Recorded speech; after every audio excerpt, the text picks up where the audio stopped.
ইরানের শাহ মোহাম্মদ রেজা পাহলভির শাসনের বিরুদ্ধে অসন্তোষ নতুন কিছু ছিল না, কিন্তু 1987 সালের শেষের দিকে এসে সেই অসন্তোষের বিস্ফোরণ ঘটে।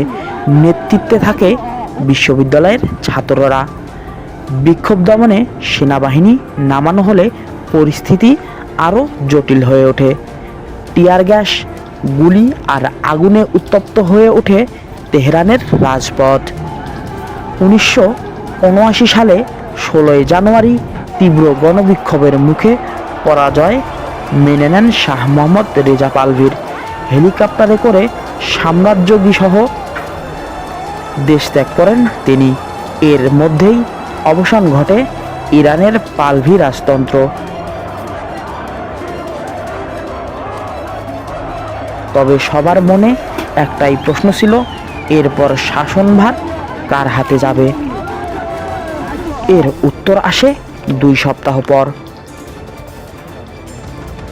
15 বছর নির্বাচন শেষে প্যারিস থেকে দেশে ফেরেন আয়াতুল্লাহ রুহুল্লাহ খোমেনি। তার ফেরা কেবল একজন নেতার প্রত্যাবর্তন ছিল না, বরং তা ছিল ইরানের শাসন ব্যবস্থার পট পরিবর্তন। তার প্রত্যাবর্তনে তেহরানের রাস্তায় নামে মানুষের ঢল।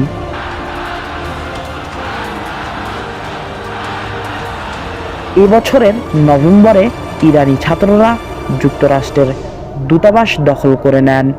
জিম্মি করা হয় 90 জনকে, যাদের মধ্যে 52 জন বন্দী ছিল 444 দিন।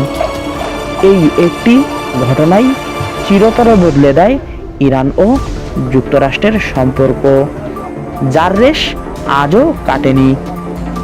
ফরিদুল ইসলাম, দৈনিক জনগণের বার্তা।